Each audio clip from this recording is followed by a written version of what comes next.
días. Buenos días. ¿Sí ven la presentación?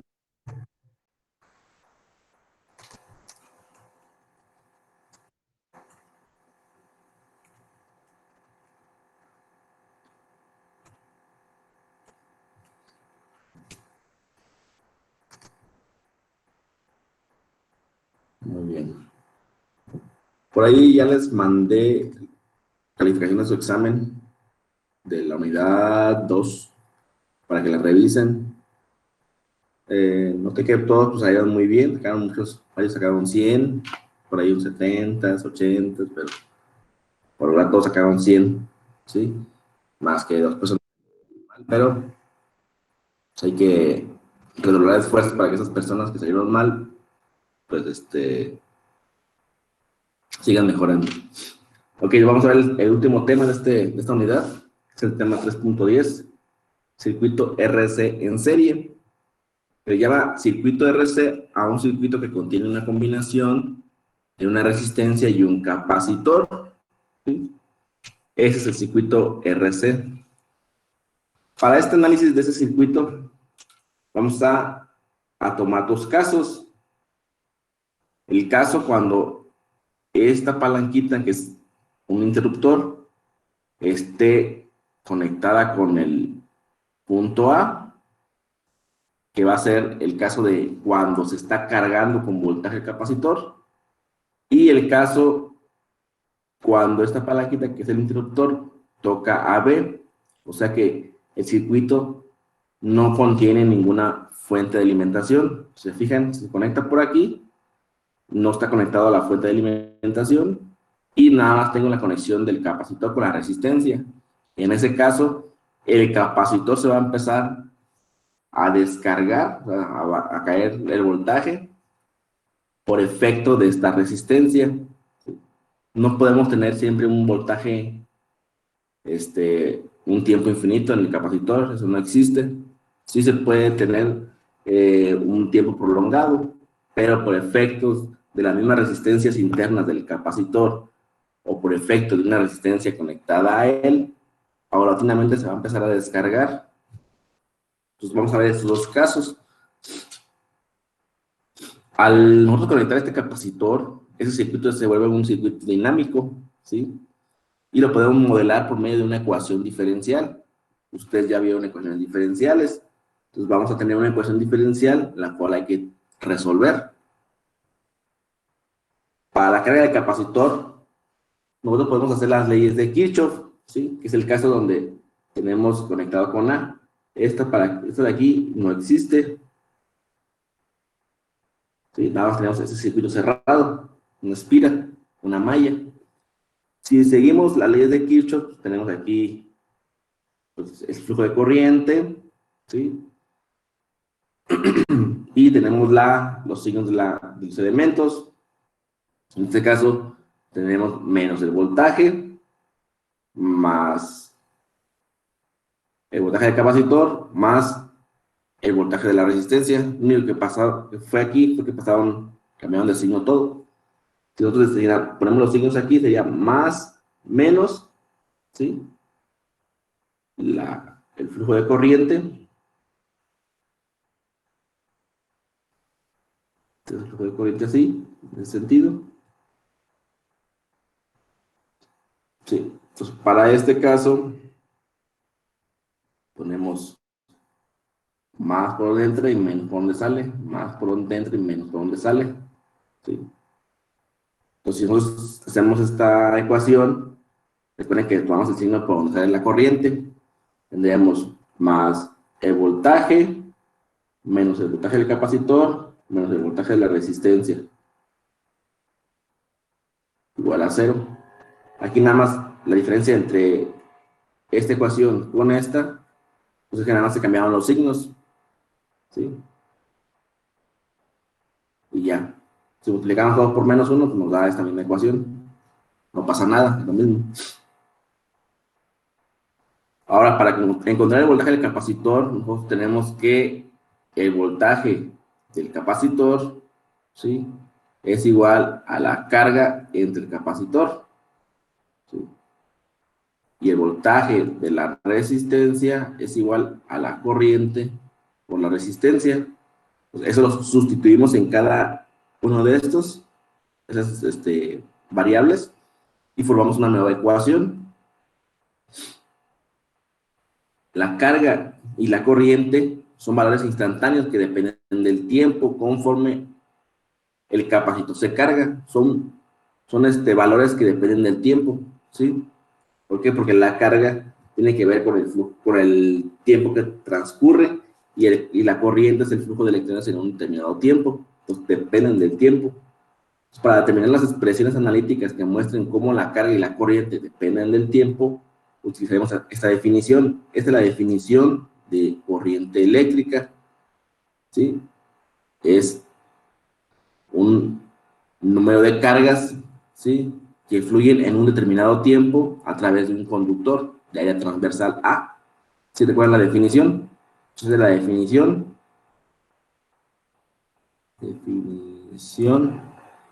de corriente eléctrica. Si nosotros sustituimos esa definición en la expresión anterior, en esta expresión de aquí, en la siguiente, esta de aquí nada más lo que hicieron es despejar, ¿sí? La corriente está sumando, pasaría de aquí restando, ¿sí? Y, y despejamos la corriente, por eso todos los elementos están divididos entre la resistencia, ¿sí? Es lo único que está pasando. Ya tenemos la corriente solita y sustituimos por su definición de corriente. Pues aquí tenemos ya una ecuación diferencial, ¿sí?, que es diferencial de Q entre diferencial de tiempo, va a ser igual al voltaje entre la resistencia menos la carga entre la resistencia por el capacitor. Hay que resolver esta expresión diferencial. Hay varios métodos para resolverla. Podemos usar Laplace, podemos usar cualquier otro método. El más sencillo de todos es por variables separables, ¿sí? Aquí nada más se hace la suma de fracciones de esta expresión con esta expresión, se suman, y después de aquí se separan los términos de Q y de T.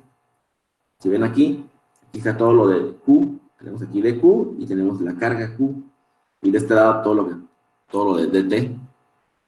Separamos, y para resolver la diferencial usamos la integral y eliminar esta diferencial. Aquí evaluamos de 0 a Q. ¿Por qué? Porque en un inicio mi circuito no tiene carga, ¿sí? Y conforme pasa el tiempo va a tener cierta carga, ¿de acuerdo? Por eso ponemos la integral de 0 a Q. Y eso va a pasar en el tiempo de 0 hasta t, ¿sí? En el tiempo 0 no tengo carga. En el tiempo t ya voy a tener una carga completa. Entonces integramos y obtenemos esta expresión, ¿sí? Esa expresión es la solución de la ecuación diferencial y nos dice el valor de la carga del capacitor en un determinado tiempo.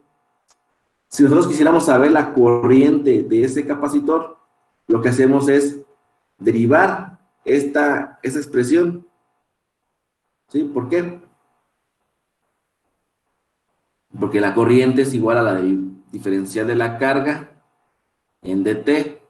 Si yo derivo la carga, obtengo la corriente. Por eso aquí, para encontrar la corriente, yo tengo que derivar esta función que tengo aquí apuntada con la flecha, ¿sí? Yo obtendría la corriente del circuito. El factor R por C se llama constante de tiempo tau, ¿sí? Eso nos indica el tiempo o las constantes de tiempo que se necesitan para llegar a cierto valor. En este caso tenemos una gráfica donde el capacitor, aquí tenemos T igual a 0,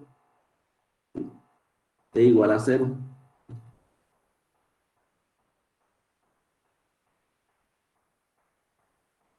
¿sí? Y hasta un tiempo T.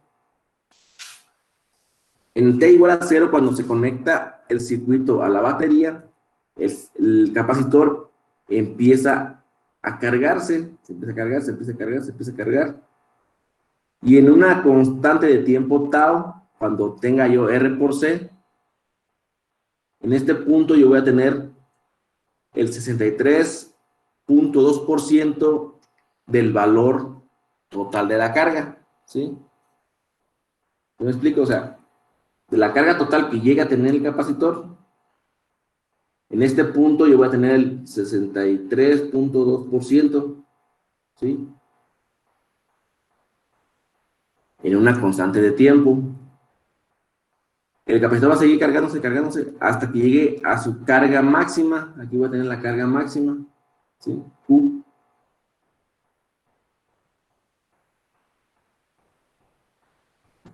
Y sigue el tiempo avanzando, el capacitor se va a quedar cargado ahí mismo, ya no va a subir más su carga. ¿Por qué? Porque ya es la carga que ya está definida en el capacitor. Y va a seguir cargándose al mismo valor, y ahí se va a mantener en T igual a infinito.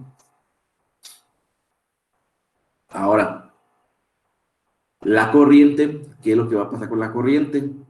En el tiempo igual a 0, pues la corriente va a empezar a fluir por el circuito, ¿sí? La corriente va a empezar a fluir, fluir, fluir, fluir, fluir, fluir, fluir. Y la corriente de un momento a otro va a empezar a disminuir, ya no va a empezar a fluir. ¿Por qué? Porque se empieza a cargar el capacitor y evita que la corriente fluya a través de él. En la constante de tiempo tau voy a tener el 36.8% de la corriente total, ¿sí? Va a seguir pasando el tiempo y la corriente va a empezar a decrementar hasta que al final, en un tiempo igual a infinito, la corriente se haga cero. Ya cuando está el capacitor bien cargado, ya no hay flujo de corriente a través del capacitor. Ya no hay flujo de corriente. Entonces, primeramente, el capacitor, pues sí conduce corriente a través de él, porque se empieza a cargar. Después de eso, la corriente empieza a disminuir y ya no hay flujo de corriente. De hecho, eso lo podemos ver en el simulador. Voy a abrir el simulador de los capacitores. A ver dónde estaba. Está aquí.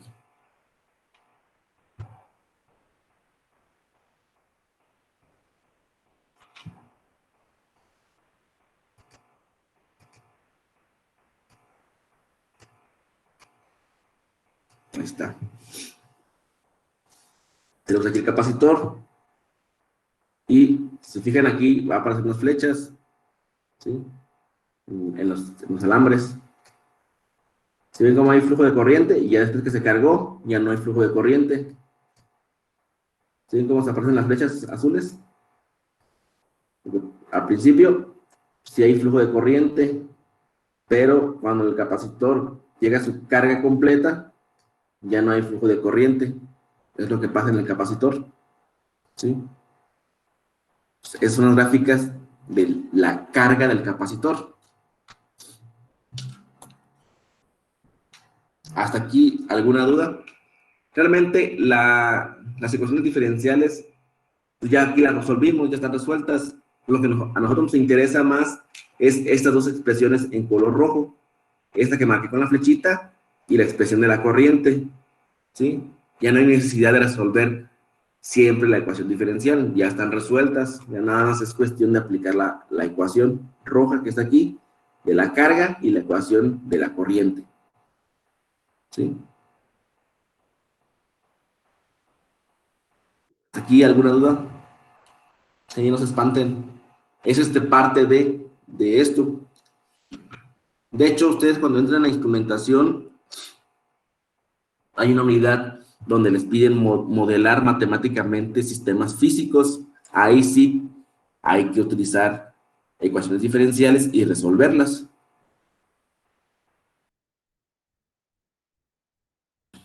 Pero por el momento, pues sí es importante pues identificar que esto Esto resulta de una ecuación diferencial.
Ok, entonces como les comentaba, entonces, es importante saber que esto resulta de una ecuación diferencial.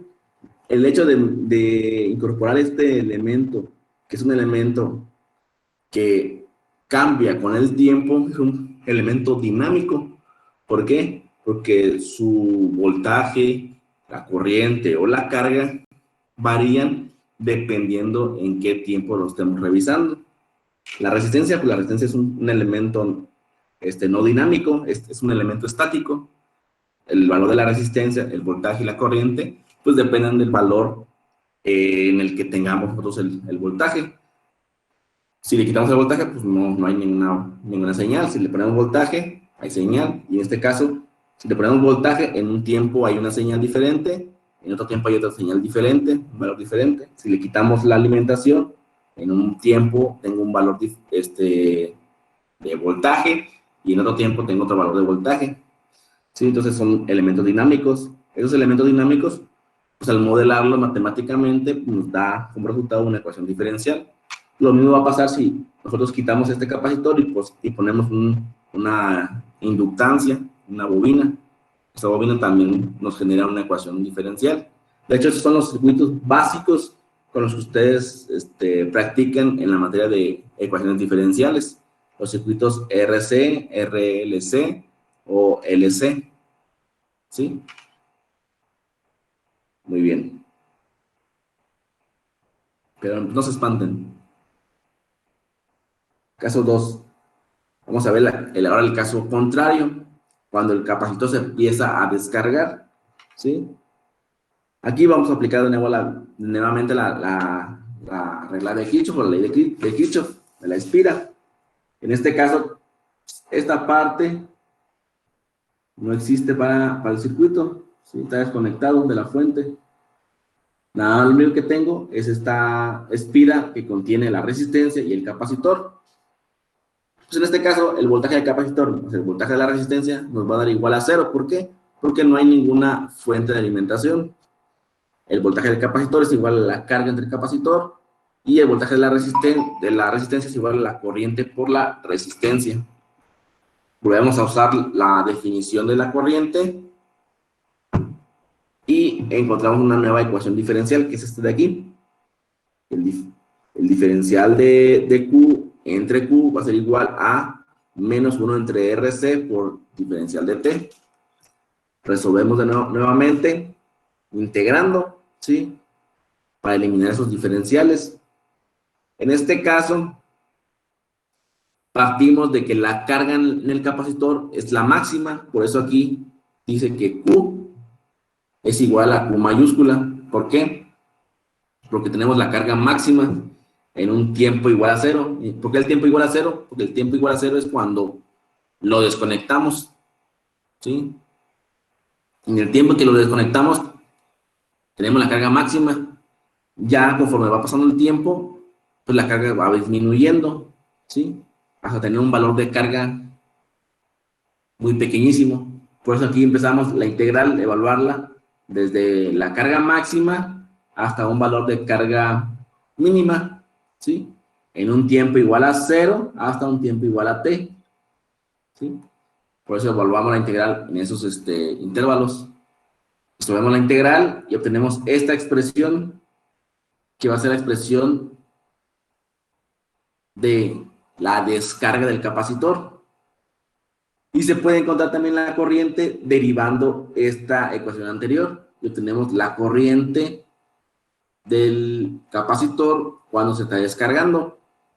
Igualmente tenemos la constante de tiempo tau, que es la multiplicación de la resistencia por el capacitor.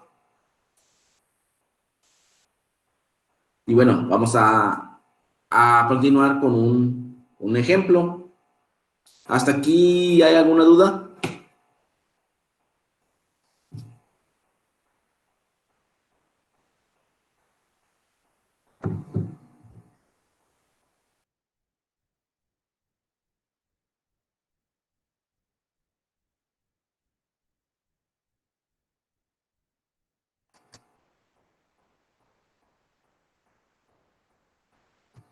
¿Dudas, jóvenes?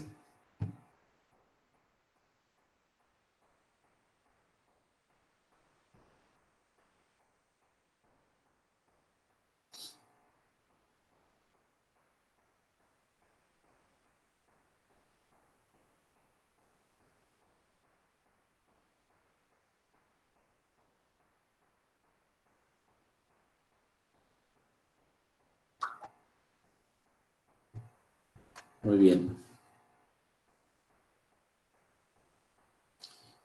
Bueno, realmente está confuso la parte del análisis, pero en sí lo que nos interesa a nosotros son esas ecuaciones.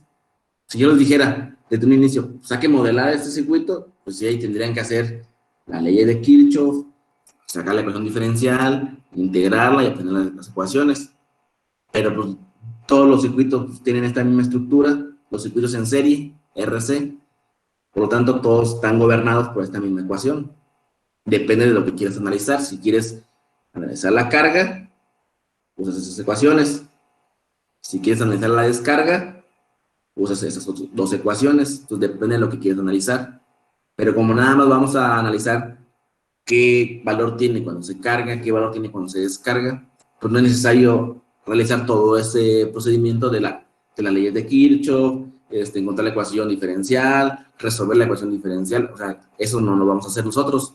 Vamos a usar las ecuaciones con la solución de las ecuaciones.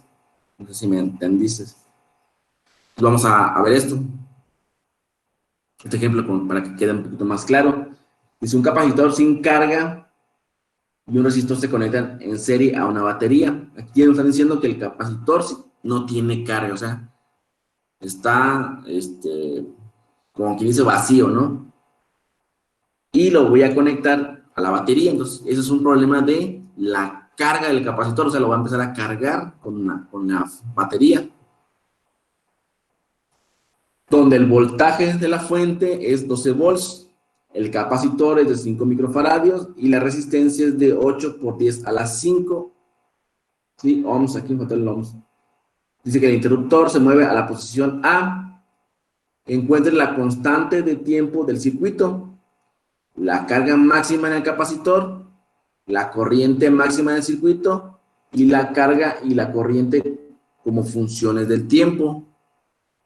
Ya nos empiezan a poner problemas un poquito más complicados, pero no tan imposibles, no son imposibles de resolver. Entonces nos dicen que encuentre la constante de tiempo. Muy bien, vamos a poner la constante de tiempo. Recuerden que la constante de tiempo se llama tau, y eso es igual a la resistencia por el capacitor. Si la resistencia vale 8 por 10 a la 5 ohms, y el capacitor vale 5 microfaradios, lo multiplicamos y nos da como resultado, vamos a ver, 8 exponente a la 5 por 5 exponente a la menos 6, nos da 4, ¿sí? 4, ¿4 qué? 4 segundos. La constante de tiempo se da en segundos, ¿sí? Dice, encuentra la constante de tiempo del circuito, ya lo hicimos. Lo vemos aquí. Y ya está.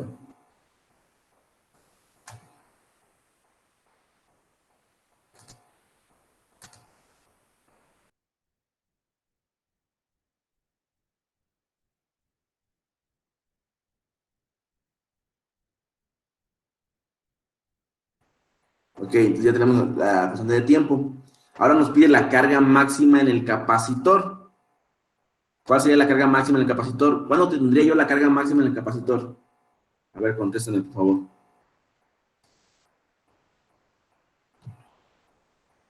¿Cuándo tendría yo la carga máxima?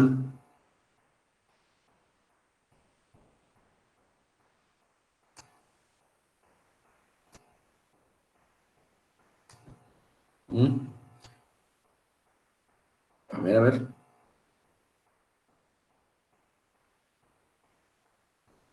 ¿Cuándo tendría yo la carga máxima?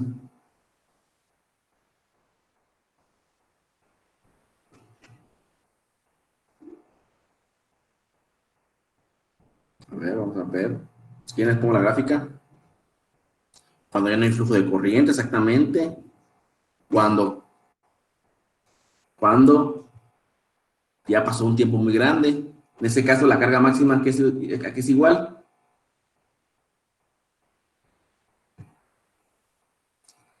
La carga máxima es igual, pues, el capacitor por la batería, ¿verdad?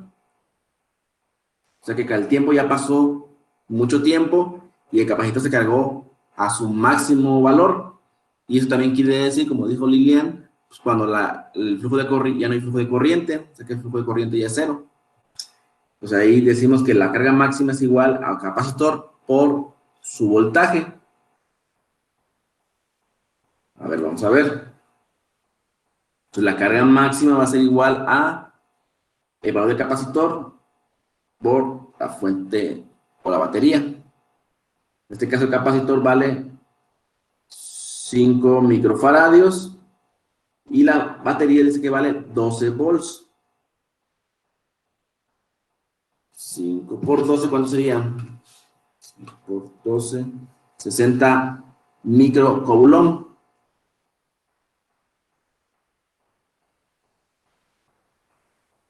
¿Sí?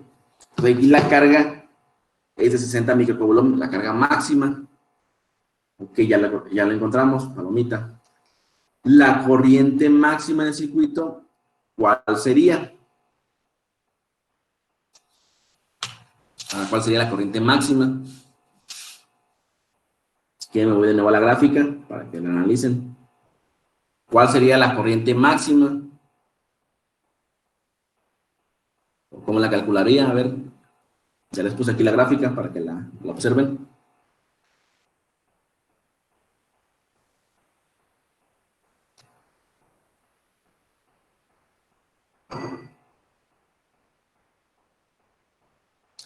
Exactamente, Lilian, sería el voltaje entre la resistencia.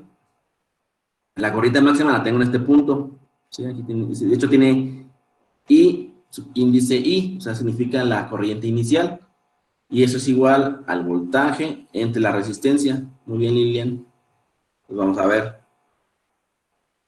En este caso, mi corriente máxima, que es la corriente inicial, aquí, corriente inicial, que es la máxima, va a ser igual, como dirían, al voltaje entre la resistencia.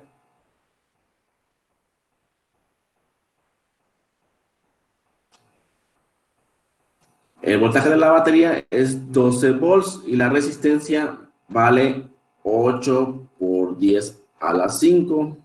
Una operación, 12 entre 8 exponente a la 5, 1.5 por 10 a la menos 5, o 15 microfaradios, perdón, 15 microamperes. ¿Sí? Vean, hay que poner bien las unidades. 15 microamperes. ¿Listo? Y ahí encontramos la corriente máxima.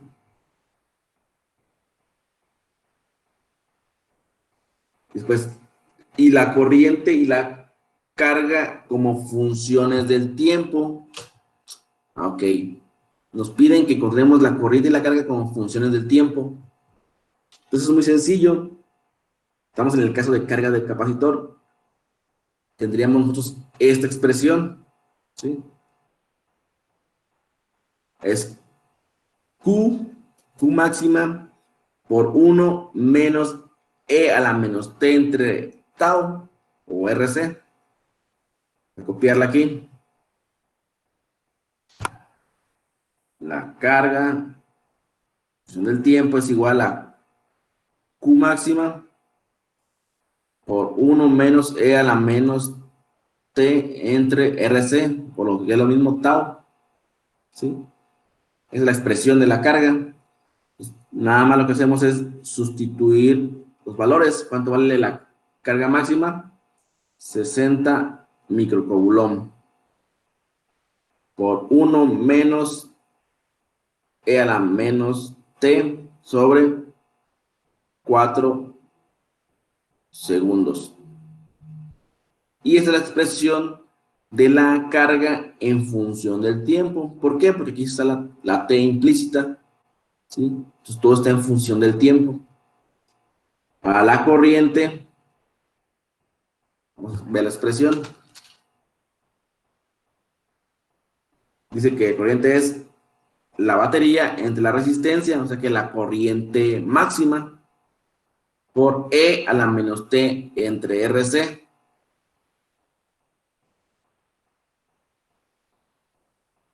E entre R por E a la menos T entre RC. ¿Sí? Pues aquí la corriente en función del tiempo es igual a 15 microamperes por E a la menos T entre tau. ¿Cuánto vale tau? También vale 4 segundos. Y esta es la expresión de la corriente en función del tiempo. Entonces, esta y esta. Y resolvimos el circuito. Si quisiéramos saber cuánto vale la carga en T igual a 1 segundo, sustituimos esta T por 1 y resolvemos toda la ecuación y vamos a saber cuántos coulombs tiene el capacitor en 1 segundo después de haber sido conectado a la batería. Si queremos saber cuántos coulombs tiene el capacitor después de 2 segundos de haberlo conectado a la batería, sustituimos aquí en esta T el número 2 y resolvemos toda la expresión. ¿Sí?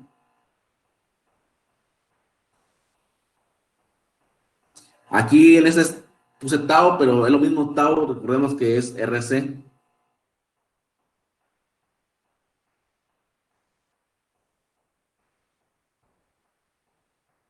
¿Sí? Entonces ahí es lo mismo, ¿sí? Podemos poner RC o tau, siempre recordando que tau es igual a R por C. ¿Hasta aquí alguna duda, jóvenes?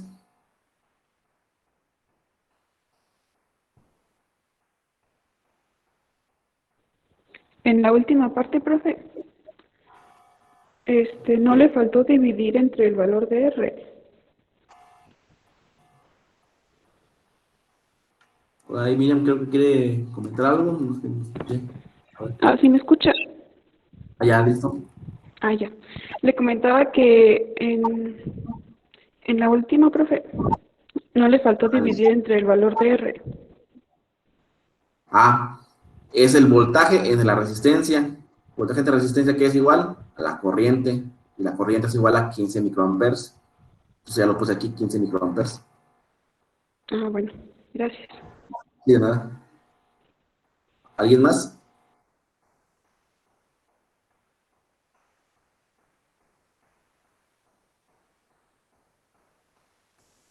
Muy bien.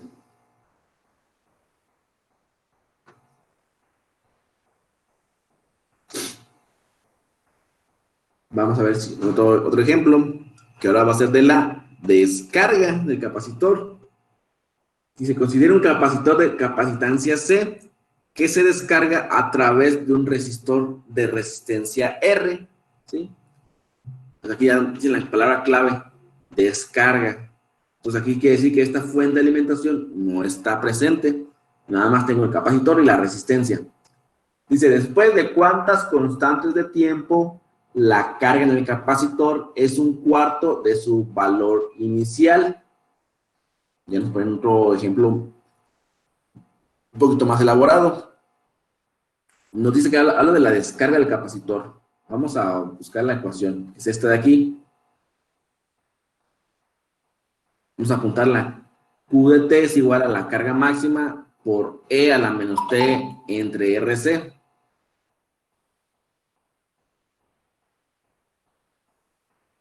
Q de T es igual a carga máxima por E a la menos T por E a la menos T entre RC. Así es la expresión. Dice, después de cuántas constantes de tiempo la carga en el capacitor es un cuarto de su valor inicial. Ok. Recuerden que aquí la expresión, bueno, si graficáramos así, tendríamos aquí 0, aquí tendríamos mejor tau, aquí tendríamos la teno, aquí tendríamos la carga máxima y aquí la carga.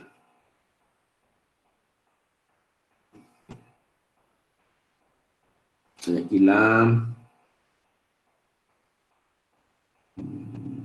aquí sería el valor de la carga, Q de T. Por aquí tendríamos la carga máxima, aquí empezaríamos y pues estaríamos así, algo así. ¿Sí? Hasta 0. Entonces aquí en este caso empezamos con la carga máxima, entonces la carga máxima es la carga inicial, porque iniciamos aquí con un valor de carga máxima y conforme pasa el tiempo se empieza a descargar el capacitor. Estamos en el caso de descarga. Entonces mi carga inicial, la carga inicial es igual a Q mayúscula, o sea, la carga máxima. Nos pide que en cuál es la constante de tiempo, la carga del capacitor es un cuarto de su valor inicial. Si yo quiero saber un cuarto de su valor inicial, un cuarto del valor inicial, lo puedo representar como un cuarto de Q máxima, ¿sí? Pues yo ya sé que Q mayúscula, o la carga máxima que tiene el capacitor antes de desconectarlo, es Q mayúscula. Y un cuarto del valor inicial es un cuarto por Q mayúscula. Pues ya sustituyo. Digo que un cuarto de la Q mayúscula va a ser igual a la Q mayúscula por E menos T entre RC. Si yo lo despejo, está multiplicando de este lado la Q mayúscula, pasaría dividiendo. Entonces, en este caso, elimina esta Q mayúscula y me queda nada más un cuarto igual a E a la menos T entre RC. A mí me piden encontrar T. Después de cuántas constantes de tiempo la carga en el capacitor es un cuarto de su valor inicial. Hay que despejar esta T. ¿Sí? Para despejar esta T, ¿qué es lo que hago? Aplico el logaritmo natural a cada expresión, cada lado de la expresión. Tenemos yo logaritmo natural de un cuarto igual al logaritmo natural de E, pero como son operaciones, son cálculos opuestos, se cancela el logaritmo con la E y me quedaría menos T entre RC.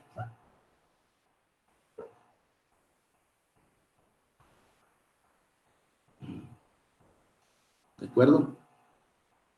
Si saco el logaritmo natural de un cuarto, me da menos 1.386 igual a menos T entre RC. ¿De acuerdo? Despejo T tendría yo 1.386 por RC igual a T. Y RC, ¿a qué es igual? A tau. Entonces el tiempo es igual a 1.386 taus. Eso quiere decir que en 1.386 taus, ¿sí?, la carga en el capacitor es un cuarto de su valor inicial. La respuesta.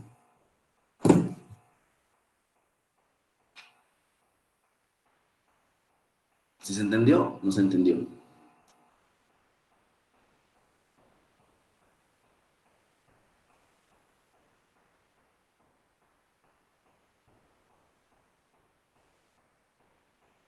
¿Dudas, jóvenes?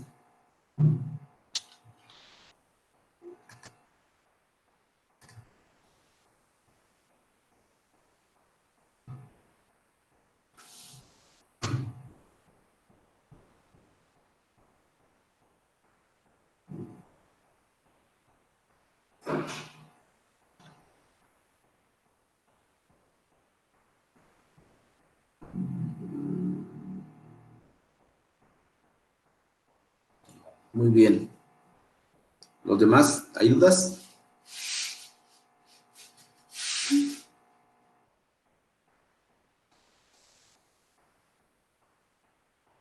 Muy bien. Voy a dejar esta presentación aquí. Con eso concluiríamos la unidad. Esas son las tareas que les dejé. Aquí hay otro problema también de carga del capacitor. Hay que resolver esto de tarea. Y esto también de tarea. Les voy a dejar aquí la presentación esta para que la revisen. Mientras tanto, vamos a almorzar. Vamos a dar una media hora para que se relajen, se despejen, quede esto bien claro. Y si no está claro, rezando, me pregunten las dudas. Si no, continuaríamos con la siguiente unidad. Entonces, rezamos en una media hora. Son 10:55, 11:30. Entonces, rezamos. Provecho.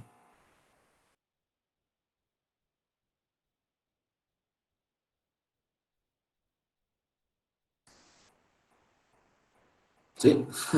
Ya me contestaron. Ok, sale, vale. Nos vemos, les dejo esto para que lo revisen, lo analicen, y si hay dudas me comentan, ¿sí? Regresando. Nos vemos.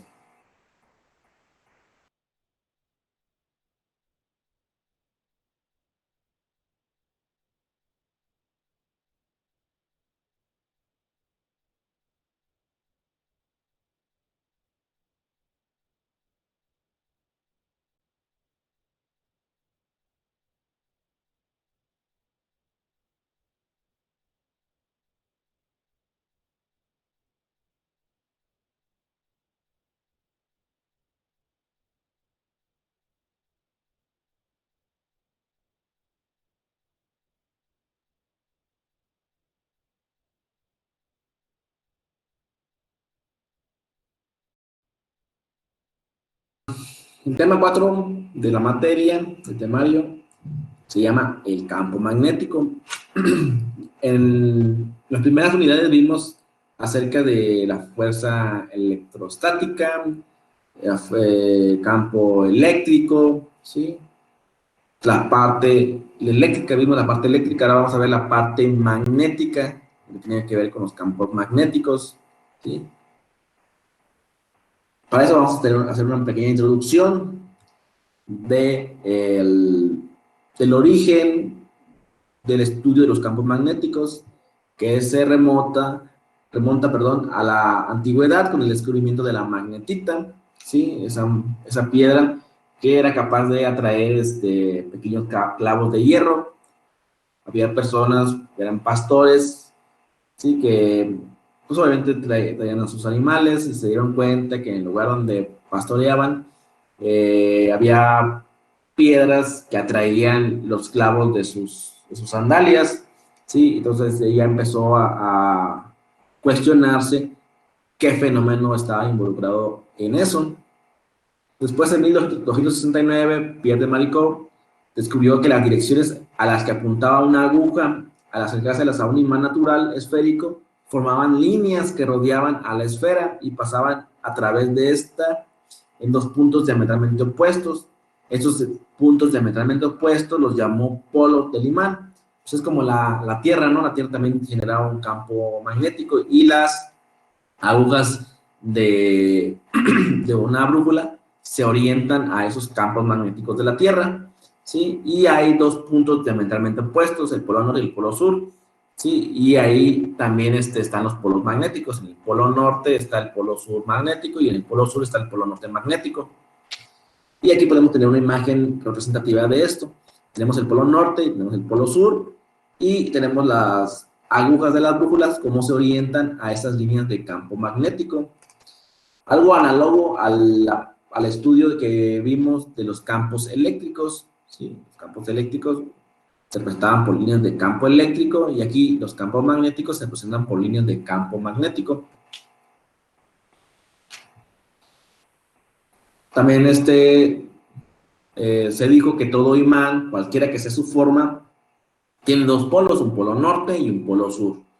Los polos magnéticos ejercen fuerza sobre otros polos magnéticos de manera similar a cómo las cargas eléctricas ejercen fuerzas entre sí. Entonces, esto es algo análogo al estudio de las cargas eléctricas.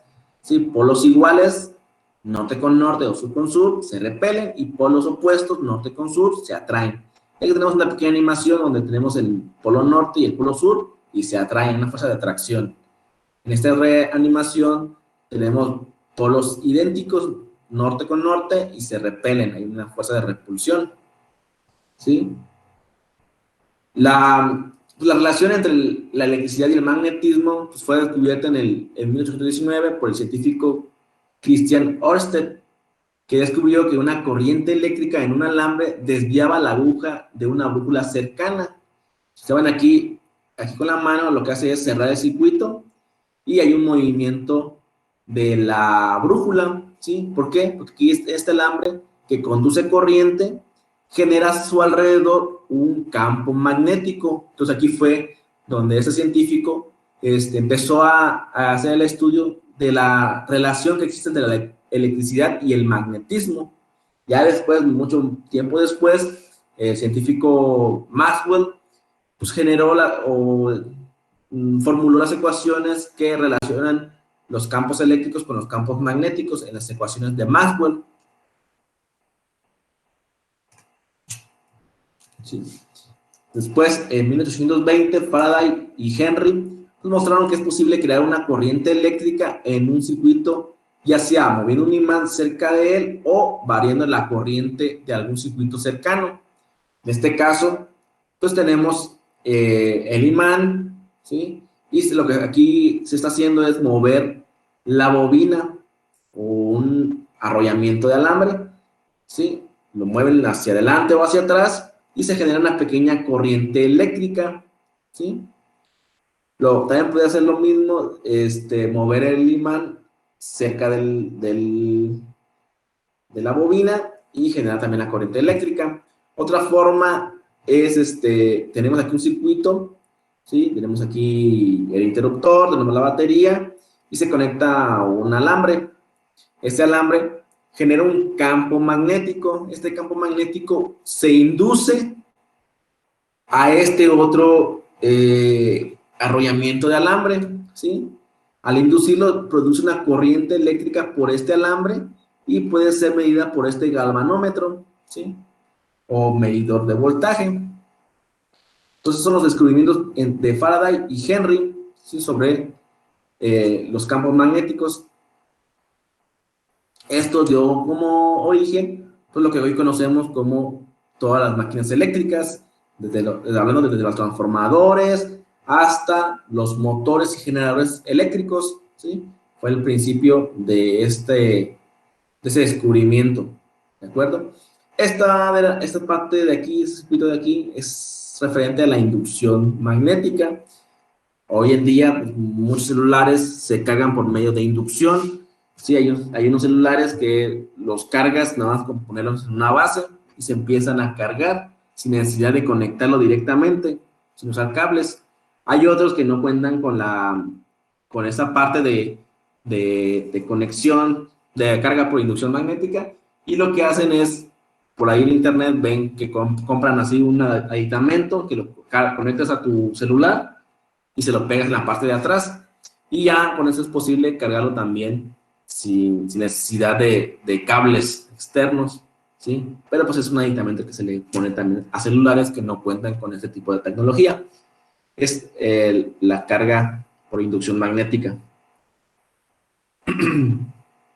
Años después, el trabajo teórico de Maxwell demostró lo contrario, que también es cierto, que un campo eléctrico que varía crea un campo magnético. Entonces, un campo eléctrico que varía también genera un campo magnético. En este caso, un campo magnético genera un campo eléctrico y por lo tanto una corriente eléctrica. De hecho, Faraday y Henry pues, hicieron todos esos experimentos, pero quedó nada más en experimentos, ¿sí? Demostraciones. ¿Sí? Pero fue hasta que llegó Maxwell que tradujo todos estos experimentos pues ya en ecuaciones matemáticas usando el estudio del cálculo diferencial, ¿sí? Muy bien. ¿Hasta aquí alguna duda con esta pequeña introducción?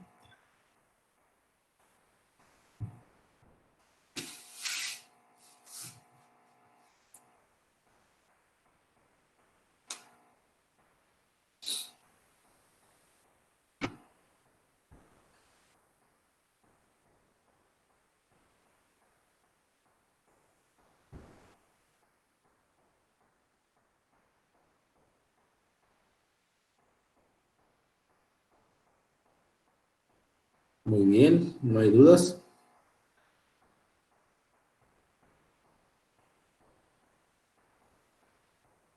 Entonces continuemos.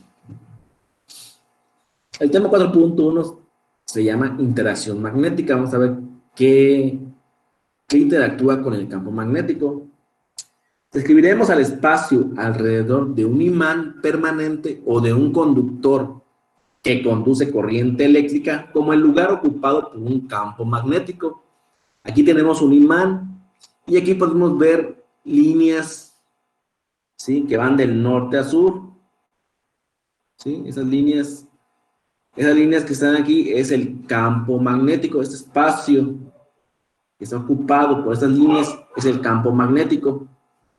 ¿De acuerdo? Así como lo vimos en las cargas en la primera unidad, que las cargas tenían líneas que salían de él o que entraban a él, depende del tipo de carga, y esas líneas eran las líneas de campo eléctrico. En este caso, estas líneas son las líneas de campo magnético, aquí en un imán. Y aquí tenemos un pequeño conductor que conduce corriente eléctrica, y aquí se puede ver alrededor de él estas pequeñas marcas o líneas que representan el campo magnético formado por este conductor que conduce corriente eléctrica. Entonces aquí vemos la parte de los experimentos que realizaron científicos, donde dice que un alambre que conduce corriente eléctrica también produce un campo magnético, ¿sí? De hecho, si ustedes no sé si han hecho experimentos donde hacen un electroimán, que ponen un alambre, lo enrollan en un clavo, y ese forma un campo magnético y ya pueden atraer los clips, monedas, todo lo que se pueda atraer por medio de ese campo magnético, ¿sí? ¿Por qué? Porque pues, genera un campo magnético el alambre cuando conduce electricidad.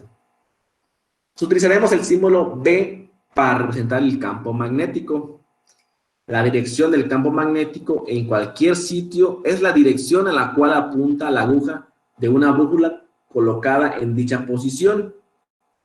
¿Cómo puedo saber la dirección del campo magnético? Pues muy sencillo, usando una brújula, como en esa imagen. La brújula se orienta según el campo magnético, ¿sí? Apuntando ahí en el caso al sur, el polo sur magnético, ¿sí? Igual que en el caso del campo eléctrico, es posible representar el campo magnético gráficamente utilizando líneas de campo magnético. Como les decía, En la unidad 1 vimos las líneas de campo eléctrico que nos ayudaban a ver esas fuerzas que interactuaban entre las cargas. En este caso, estas líneas en los imanes, en los cables que conducen electricidad, se pueden representar al campo magnético y se conocen como líneas de campo magnético, ¿sí? Una carga eléctrica en movimiento o una corriente eléctrica genera un campo magnético, el cual puede entonces ejercer una fuerza magnética sobre otras cargas o corrientes en movimiento, ¿sí? Entonces, un campo magnético genera una fuerza magnética, ¿sí? Es posible definir un campo magnético B en algún punto del espacio en función de la fuerza magnética que ejerce el campo sobre una partícula con carga, que se mueve con una velocidad v, misma que se identifica como el objeto de prueba. En este caso tenemos aquí la partícula de prueba o la partícula con carga, ¿sí? Aquí esta partícula está dentro de un campo magnético, ¿sí? Y el campo magnético, o el vector de campo magnético, está representado por esta flecha en color verde, ¿sí? Y esta carga también se está moviendo hacia esta dirección con una velocidad v, que está definida por esta línea roja. Entonces, la carga se mueve hacia acá, y hay un campo magnético hacia acá, y esto produce una fuerza que trata de mover esta carga hacia arriba, una fuerza magnética, ¿sí? Veamos este otro ejemplo. Enfoquémonos en la carga positiva. La carga positiva se mueve hacia arriba, ¿sí? Y hay líneas de campo magnético hacia ese sentido, de las líneas color verde. Entonces, si seguimos más o menos esta representación de este lado, podemos ver que hay una fuerza que es perpendicular a la velocidad, ¿sí? Aquí la velocidad va hacia arriba y la fuerza va hacia este sentido. Eso que va a producir que esta carga se trate de mover, se trate de desviar de su desplazamiento inicial. Pues en vez de irse hacia arriba, va tomando esa pequeña curvatura, ¿sí? Esa pequeña desviación que está representada por esta línea punteada. ¿Por qué? Porque esta fuerza magnética trata de desplazar a esta carga, trata de jalarla por efecto del campo magnético. Para el caso de la carga negativa, pues la fuerza se genera en el sentido contrario. Si la velocidad va hacia arriba, el campo magnético en la misma dirección, la fuerza nada más es opuesta al que tendría en la carga positiva. Yo puedo calcular la fuerza con la que se desvía esa partícula o esta carga usando esta ecuación, una ecuación, un producto cruz, ¿sí? Una ecuación vectorial. Tenemos el vector fuerza va a ser igual al valor de la carga por el vector velocidad, producto cruz, con el vector campo magnético. O nada más podemos encontrar la magnitud de la fuerza, que va a ser igual al valor absoluto de la carga, por el valor de la velocidad, por el valor del campo magnético, por el seno del ángulo que se forma entre el campo magnético y la velocidad, ¿sí? Yo puedo encontrar con esto la magnitud y dirección, o simplemente nada más la magnitud con esta fórmula, usando el seno del ángulo, ¿sí? Y ya para encontrar la dirección, si tenemos la magnitud, para encontrar la dirección, puedo hacer uso de la regla de la mano derecha. Ahorita la vamos a ver. Antes de eso, hay que decir que el campo magnético en el sistema internacional, su unidad es el Tesla, ¿sí? Y un Tesla es igual a un Newton sobre Coulomb por metro sobre segundo. También lo podemos definir como un Newton entre Ampere por metro, ¿sí? El campo magnético puede modificar la dirección del vector velocidad, como lo es aquí, que aquí se modificó la dirección del vector velocidad, en vez de ir para arriba, se va desviando hacia ese sentido, donde está la línea punteada. Pero no puede cambiar la rapidez de la partícula, o sea, la partícula se mueve igual, pero en otra dirección. ¿sí? ¿Por qué? Porque el campo magnético desvía, ¿sí?, la dirección. ¿Hasta aquí alguna duda?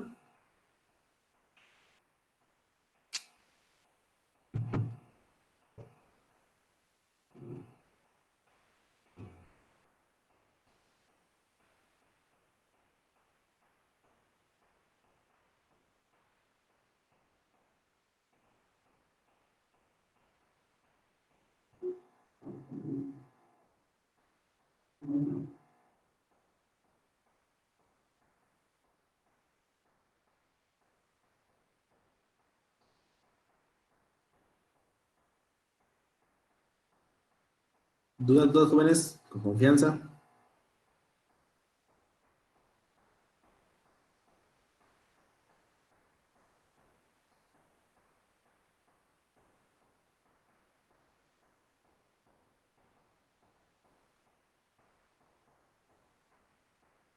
¿Todo chill? ¿Eso significa? No entiendo tu jerga popular, Adrián Cervantes. ¿Todo chill? ¿A qué se refiere? Ya no estoy familiarizado con esos términos de la chaviza. Pues es como Todo todo chill, fresco, todo fresco, todo cool. todo cool. Vale. Muy bien. Muy bien, muy bien. Entonces continuemos. Pues la regla de la mano derecha, como les comentaba, nos ayuda a determinar la dirección de la fuerza magnética que actúa sobre una partícula con carga Q que se mueve a una velocidad V en un campo magnético, ¿sí? Pues aquí el pulgar de su mano derecha es el vector fuerza, el índice es el vector velocidad y el otro dedo medio es el campo magnético, ¿sí? Entonces ubicamos esta, orientamos estos dedos según como nos indiquen hacia dónde va cada vector y así podemos determinar el vector fuerza, ¿sí? Por ejemplo aquí, en este caso, si el campo magnético va hacia un lado, tratando de ubicarlo con la mano, el vector va hacia otro lado y la fuerza va hacia arriba, ¿sí? No sé si lo puedan ubicar con su mano. Si lo pueden, si quieren háganlo con su mano ahí, traten de ubicarse, traten de hacer la misma forma que tiene ahí la imagen, ¿sí? Así como si fuera un saludo cholo, ¿sí? Ponen el pulgar hacia arriba, el índice hacia un lado y el campo magnético hacia otro lado. El campo magnético con el vector velocidad, aquí debe haber un ángulo recto.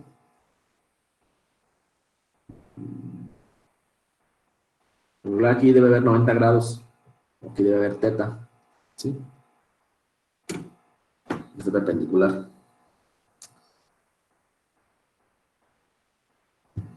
Por ejemplo, en este caso, déjame ver si puedo poner la cámara tantito.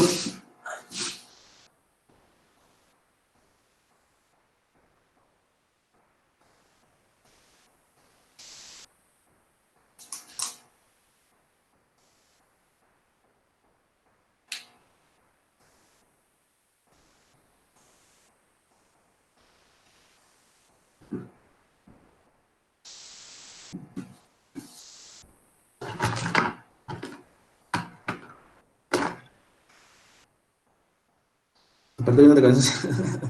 Sí. Pues no entiendo tu perrito lo que hacemos realmente. A ver si puedo poner la cámara.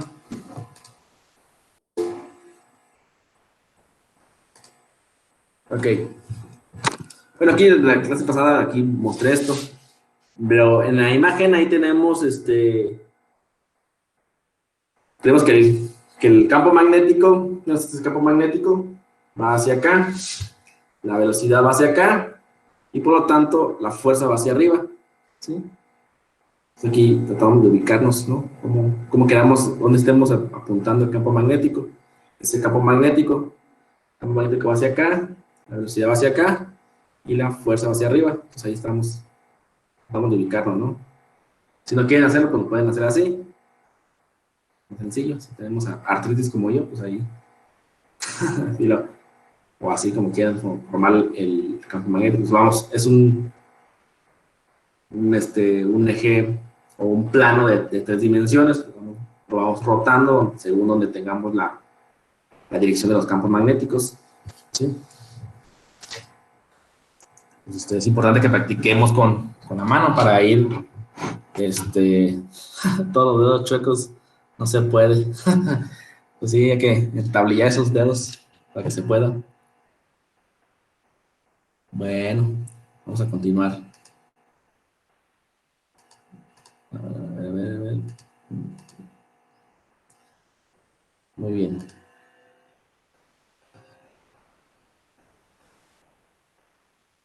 Ok, vamos a ver este problema para irnos familiarizando con esto. Si un electrón en un cinescopio de una televisión se mueve hacia el frente del cinescopio. Ese cinescopio pues, es de las televisiones viejitas, ¿sí? De que están así chonchotas. Ese pues, lo que hace es que en esta parte de atrás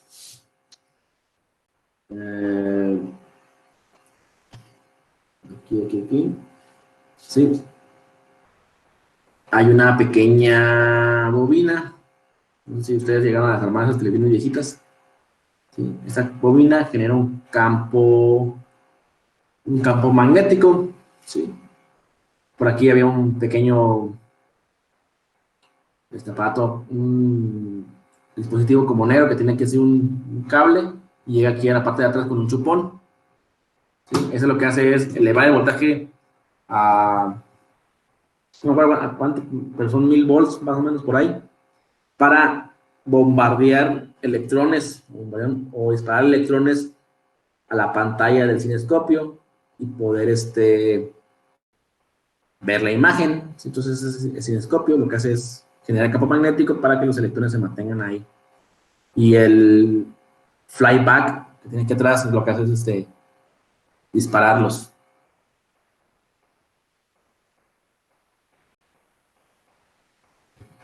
Sí, me estaba peinando. Adrián Cervantes. Es que no me he cortado el cabello y tengo bien grande. Es Adrián. Ok. Pues rodeando el cuello del tubo hay bobinas de alambre que crean un campo magnético de 0.25 telas de magnitud, dirigidos en un ángulo de 60 grados con el eje X y se encuentra en el plano XY. Es el plano XY. Con ¿sí? Calcule la fuerza magnética sobre el electrón. Ok. Nos pide calcular la fuerza magnética. ¿Sí? La fuerza magnética es igual a que al valor de la carga, ¿sí? Por el vector, ¿qué era? Vector velocidad. Vector velocidad por el vector campo magnético por el seno del ángulo entre el campo magnético y el vector velocidad. En este caso, la carga del electrón, ¿cuánto es? ¿Cuánto vale la carga del electrón, jóvenes?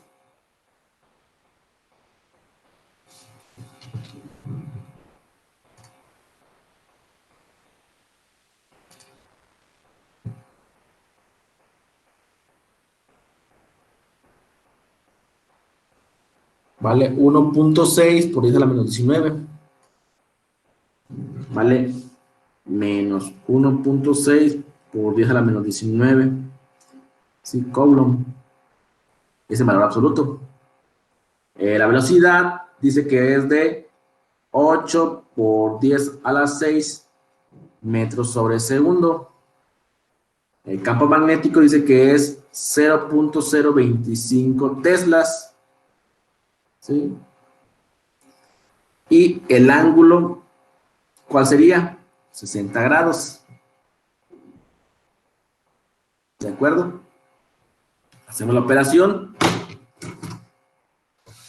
Como es valor absoluto, tomamos nomás 1.6 exponente a la menos 19 por 8 exponente a la 6 por 0.025 por el seno de 60 grados. Y eso nos da, vamos a ver, 27, 27.71 por 10 a la menos 5 newtons. Sería lo mismo.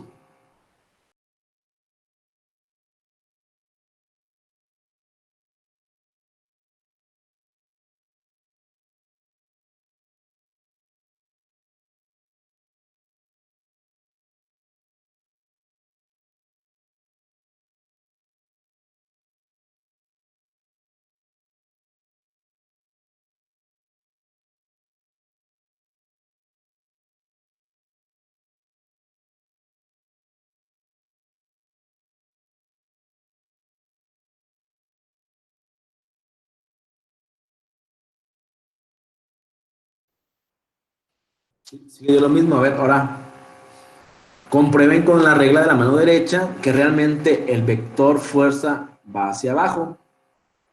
Consideren que es una partícula positiva. ¿Sí? En este caso, para esta regla se considera una partícula positiva. ¿Sí? Entonces, para la partícula negativa, el vector fuerza va hacia el sentido contrario. Consideramos esta como positiva y después invertimos el sentido del vector fuerza.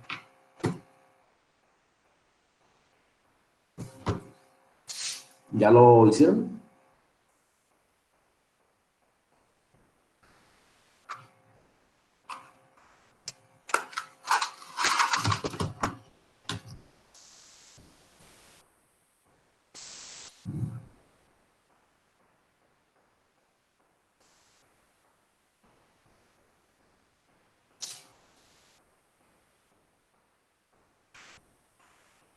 Aquí tenemos, sale menos 14. A ver, chécale bien.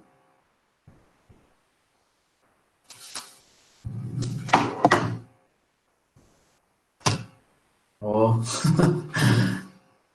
síguenle ahí, eso también. 1.6 exponente a la menos 19 por 8 exponente a la 6 por 0.025 por el seno de 60 grados. Sí, 2.77 por ejemplo menos 14 o 27.61 por 10 a la menos 5.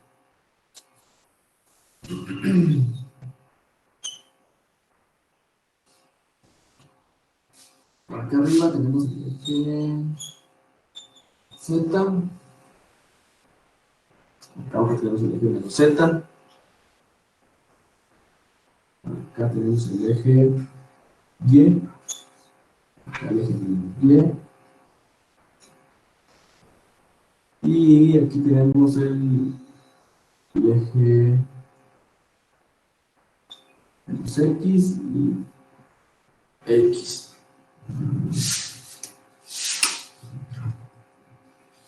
Aquí tenemos B.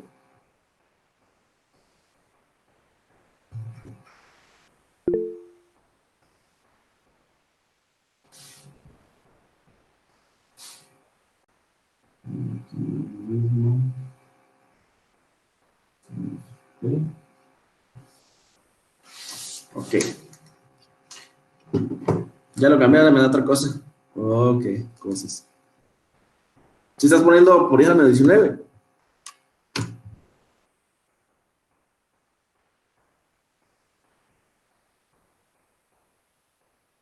Y 8 por 10 a la 6.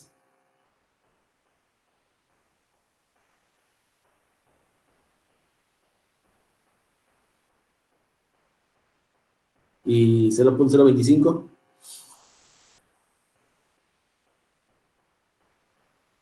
Y el seno de 60 también.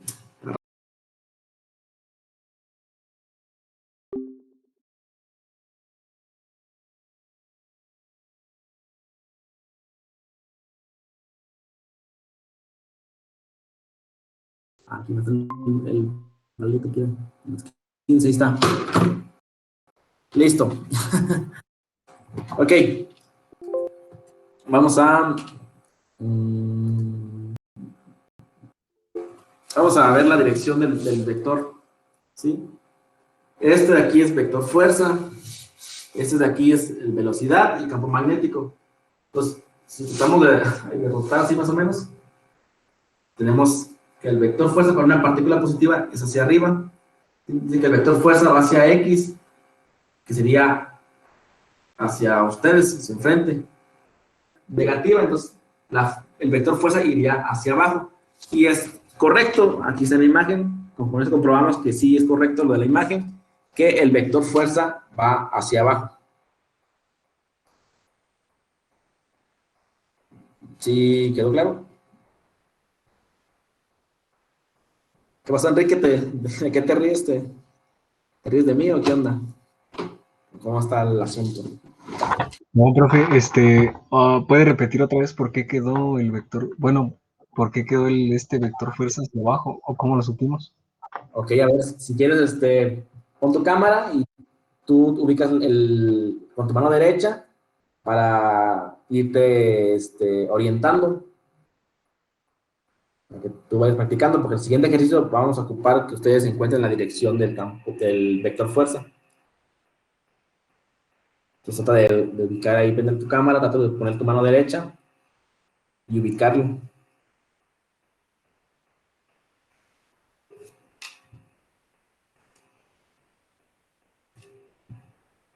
Pon tu mano derecha, pero pon los dedos bien, así, así, ok. Sin miedo al éxito. Este, para una carga positiva, realmente tú tienes el dedo índice apuntando hacia enfrente de mí. Te pone el dedo índice apuntando hacia mí, hacia la cámara. Corta tu mano, así. Ahí, este dedo índice es el eje X hacia frente de la cámara, es X hacia atrás de ti, es menos X. Tu dedo medio está en el plano XY, ¿sí? Ahí hay un ángulo entre tu dedo índice y el del medio de 60 grados. Y tu pulgar es el vector fuerza. Entonces, para una carga positiva, tu vector fuerza iría hacia arriba. Pero en este caso tenemos una carga negativa, entonces el pulgar lo rotarías hacia abajo, nada más. ¿Sí? Así. Entonces la fuerza va hacia abajo para una carga negativa, ¿sí? Y así encontramos la dirección del vector fuerza. Así simplemente. Ahorita haremos para el siguiente ejercicio que va a ser más interesante. ¿Se le vale? Vamos a ver, Gracias, profe. continuamos. Si es algo, mejor dicen, está chistoso esto, pero así nosotros podemos encontrar la dirección del campo, del vector fuerza, usando la regla de la mano derecha. Ok, vamos a ver otro problema para complementar este ejercicio, donde tenemos que un campo magnético uniforme con magnitud 1.2 militeslas apunta verticalmente hacia arriba a lo largo del volumen del salón. Vamos a ir dibujándolo, ¿sí?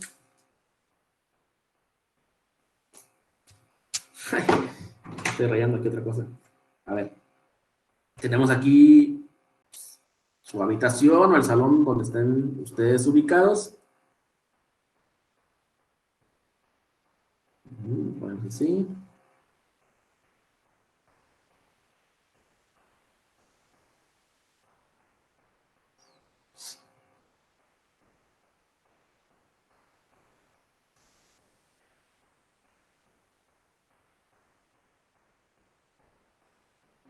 Estamos, ¿sí? Es un cubo, ¿sí? Tenemos aquí, dice que hay un campo que apunta verticalmente hacia arriba, pues, de la base de arriba, así está, ¿no? El campo magnético. Esto es B, viene, digamos, de abajo y pasa hasta arriba, ¿verdad? Es el campo magnético. Imaginemos que aquí está sentado nuestro compañero. Bonito. Vamos a ponerlo parado ahí. Ahí está. ¿Sí? Y dice que un protón se mueve horizontalmente de sur a norte. Muy bien. Apuntemos aquí que ese es el sur. Para acá enfrente es el norte. ¿Sí? Para acá es el oeste y es el este, ¿verdad?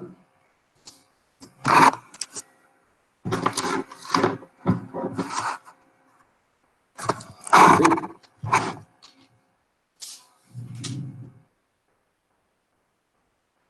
Ok.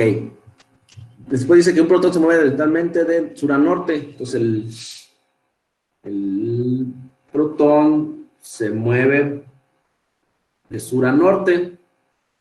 Se mueve para acá. Sube. Vamos a poner el protón aquí. El protón. Vamos a ponerlo por aquí así. Positivo. Y se mueve de sur a norte. Entonces aquí sería. Se sube. Eh, a través de cierto punto en el salón a una velocidad de 3.2 por 10 a la 7 metros sobre segundo. ¿Qué fuerza deflectora actúa sobre el protón cuando pasa por este punto? Y hay en la dirección de la fuerza magnética. Ok. A ver, pide la fuerza magnética. Decimos que es la carga por la velocidad, por el campo magnético, por el seno del ángulo que existe entre el vector velocidad y el vector campo magnético. Veamos. Entonces aquí está el vector campo magnético, ¿sí? Y aquí vamos a encontrar este ángulo teta. ¿Qué ángulo hay? A ver, encuentren la fuerza magnética, por favor.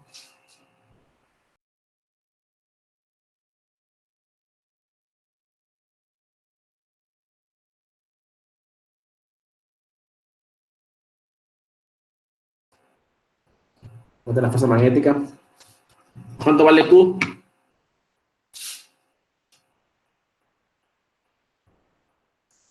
¿Cuánto vale Q, jóvenes?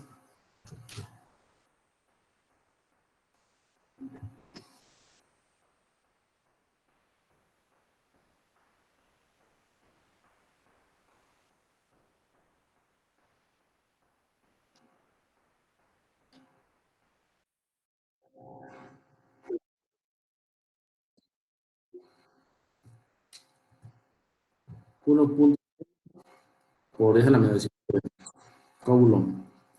A ver, esta velocidad, la velocidad vale 3.2 por 10 a la 7 metros sobre segundo. Campo magnético son 1.2 por 10 a la menos 3 teslas. ¿Y cuánto vale el ángulo?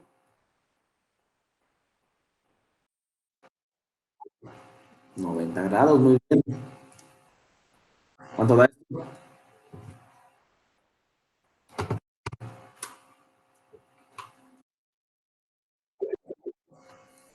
6.14 por 10 a la qué? 15 newtons. Muy bien. Ahora, ¿cuál sería la dirección del vector fuerza? A ver quién quiere poner su cámara para que nos vaya diciendo cómo sería, hacia dónde estaría orientado el vector fuerza.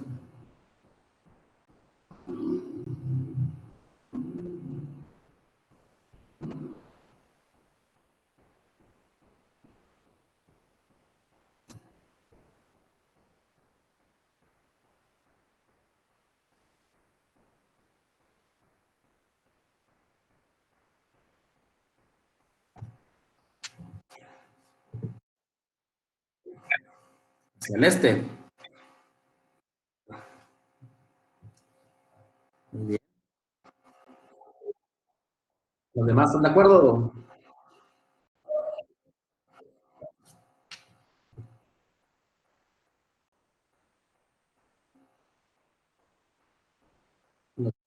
de acuerdo? De acuerdo, Lilian, dice Lilian. Muy bien, a ver, vamos a pedirle a nuestro compañero. Vamos a agarrar de modelo a nuestro compañero que ya nos ayudó ahorita. A Enrique Guerrero García, igual, ya sabemos que ya sabes ubicarte con la mano derecha. Si pudieras prender la cámara para mostrarnos que realmente es hacia el este. Voy. Bien, por favor. Ay, profe, a ver, A ¿cómo ver, dijo? así, Primero empiezas así. a ver. Tu dedo índice es el campo magnético. ¿Hacia dónde va? Hacia arriba, ¿no? Así. Pon tu dedo, ajá. Ponlo así, ahorita lo vamos a ir rotando. Y tu dedo, perdón, tu dedo índice es el velocidad. ¿Hacia dónde va la velocidad? Hacia el norte. Norte. Tu dedo Sí, índice va hacia esa, bueno, lo ubicaríamos hacia frente del contino, el dedo índice.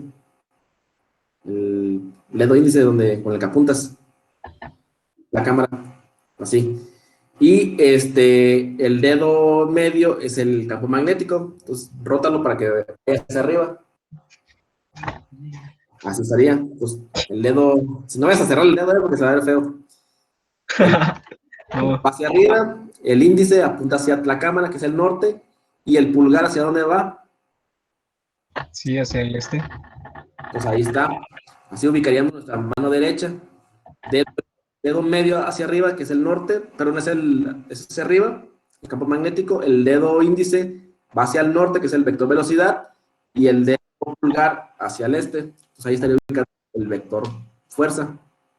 Sí. ¿Sí? Y así que se apaga la cámara. ¿No vais a bajar el dedo? No, Vale, vale. Muchas gracias, compañero Enrique Guerrero. Sí, quedó claro para los demás cómo lo ubicamos. Entonces, nomás es ir rotando pues, la mano a ver hacia dónde va el vector fuerza. Así como hizo su compañero Enrique. Realmente es muy sencillo. ¿Hasta aquí alguna duda? En este caso nada más calculamos la magnitud y la dirección la calculamos o la definimos con ayuda de la regla de la mano derecha. Muy bien.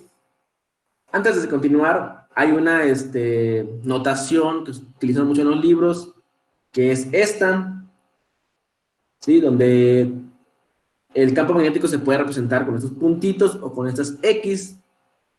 Cuando veamos puntitos, ¿sí? Aquí así como estos que están aquí, dice que el campo magnético va saliendo de la página. O sea, ustedes viendo la pantalla, el campo magnético apunta hacia ustedes. Si ustedes ven la pantalla, entonces ustedes, en este otro caso, de este lado,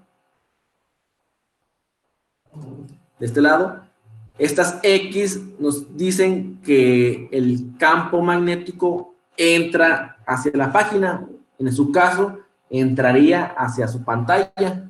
¿Sí? Viene detrás de ustedes y entra a su pantalla. ¿Sí? Así sería la dirección del campo magnético. Si ven esta representación de crucecitas, indica que el campo magnético entra hacia la pantalla. De este otro lado, nos dice que el campo magnético sale de la pantalla hacia ustedes. ¿Sí? Es una notación para pues, evitar ustedes estar dibujando ese tipo de ejes cartesianos. ¿Sí? Este plano.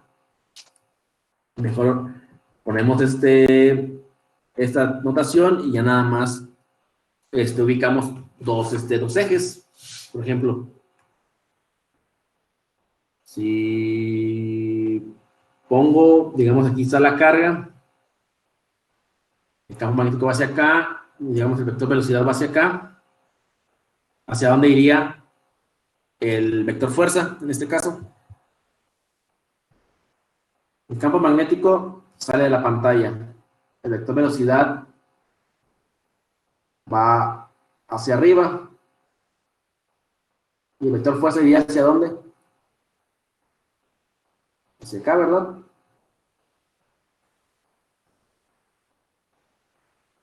Si estoy bien o estoy mal.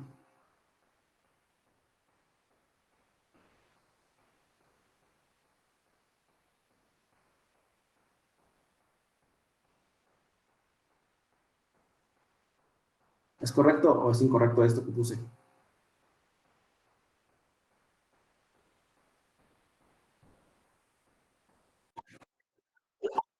Ok. Ahora, aquí, ¿cómo estaría? Digamos, el campo magnético sería así y aquí, digamos, el vector velocidad. ¿Hacia dónde iría el vector fuerza? El campo magnético va hacia adentro de la pantalla, el vector velocidad va hacia un lado. ¿Hacia dónde iría el vector fuerza?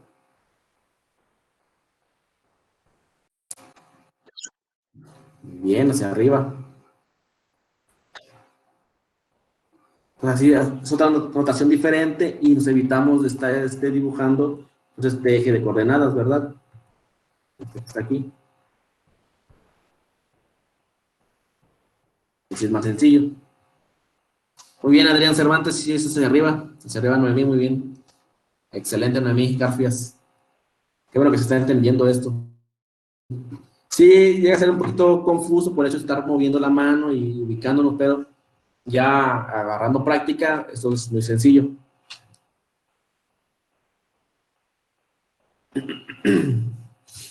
Muy bien, si ahora considere el caso especial de una partícula con carga positiva que se mueve en un campo magnético uniforme, estando el vector de velocidad inicial de la partícula en posición perpendicular al campo.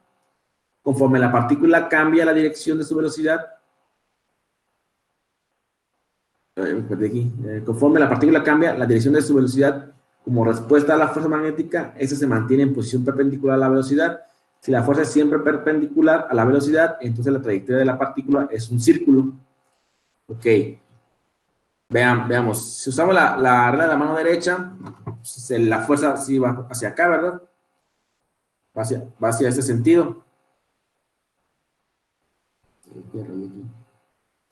¿Sí? Va hacia ese sentido. Ahora, la partícula va hacia esta dirección, por lo tanto, se desvía, ¿sí? Se mueve hacia acá, digamos, la partícula ya está acá. Otra vez, la velocidad va hacia acá y la fuerza va hacia acá, entonces lo trata de mover, la mueve hacia acá, se va moviendo su trayectoria. La velocidad va hacia acá y la fuerza lo manda para acá, entonces se empieza a mover, ¿sí? Entonces la partícula se va moviendo de manera circular, o sea, se va moviendo así como en un círculo, ¿sí? ¿Por qué? Porque va rotando, ¿de acuerdo? Ahora, nosotros podemos encontrar aquí el radio de esa trayectoria. Ese radio, ¿ese es el radio? Radio, lo podemos calcular con la masa de la carga, la partícula, por la velocidad entre la carga por el campo magnético. Campo magnético. ¿Sí? También podemos encontrar la velocidad angular. ¿Sí? Velocidad angular. ¿Sí? Que es igual a la velocidad lineal entre el radio, o lo que es lo mismo, la carga por el campo magnético entre su masa. También podemos encontrar el periodo, el tiempo que tarda en dar una revolución, una vuelta. Y eso lo obtenemos con estas expresiones, 2pi por r, que es el radio, entre la velocidad lineal, o 2pi entre la velocidad angular, o 2pi por la masa entre la carga por el campo magnético. Podemos encontrar velocidad angular, el periodo y el radio de la trayectoria en la que se mueve la carga dentro de un campo magnético uniforme. ¿Sí? Okay, vamos a ver este. Un protón se mueve en una órbita circular de 14 centímetros de radio en un campo magnético uniforme de 0.35 teslas, perpendicular a la velocidad del protón. Encuentre la rapidez del protón. Okay. Tenemos el radio. Tenemos el radio, tenemos el campo magnético. Nos piden calcular la velocidad. Usaríamos esta de aquí. Tenemos radio, tenemos campo magnético. Nos piden encontrar la velocidad y nos falta la masa y la carga de la partícula, pero como sabemos que es un protón, son valores ya conocidos. Pues decimos que a ver, era ¿qué? Radio, ¿verdad?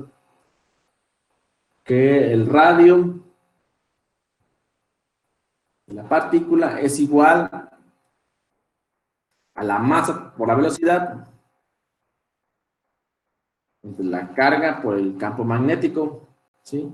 Si despejamos de aquí, tendremos R por Q por B entre la masa de la partícula es igual a la velocidad. El radio va a ser 14 por 10 a la menos 2 metros. La carga es 1.6 por 10 a la menos 19 coulomb. El campo magnético es 0.35 teslas.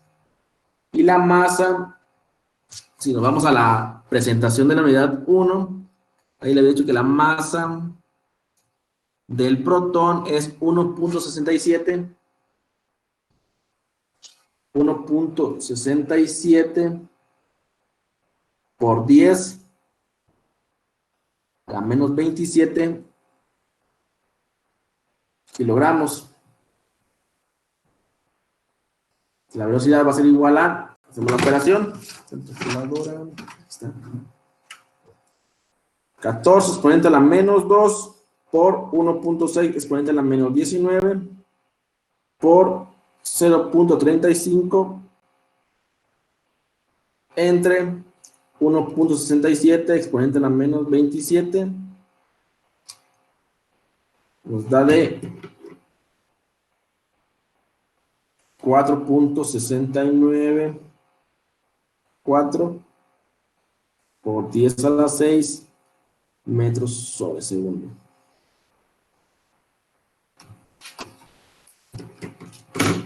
Listo. Encontramos la velocidad del protón cuando se mueve en una órbita circular de 14 centímetros de radio en un campo magnético uniforme de 0.35 teslas.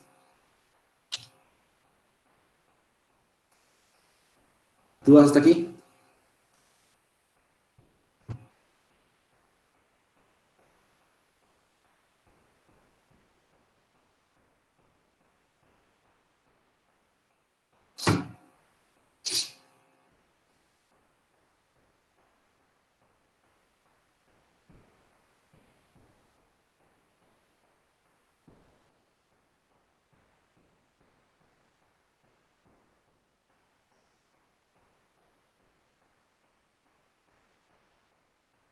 ¿Dudas, jóvenes?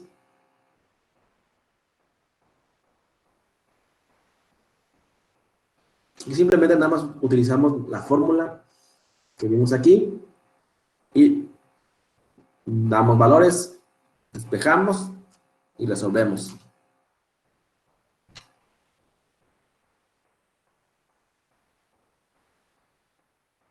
¿Y si se entiende por qué va girando? Porque el vector fuerza, recuerden que el campo magnético hace que se desvíe el vector velocidad, ¿sí? Por efecto del campo magnético, desvía su trayectoria. Entonces todo eso que vaya girando.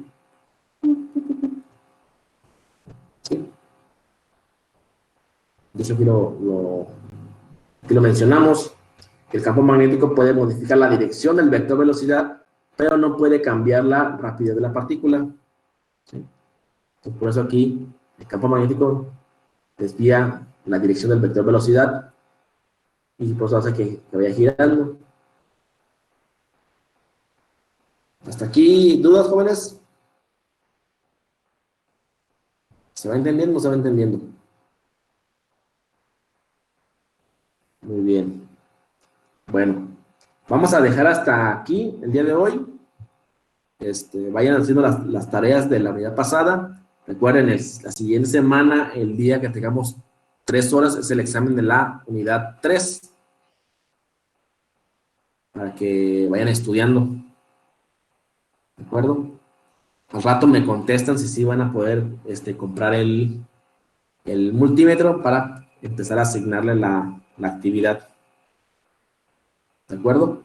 Entonces, te dejamos por aquí, hasta aquí el día de hoy y nos vemos la siguiente semana, el día lunes. Se cuidan y nos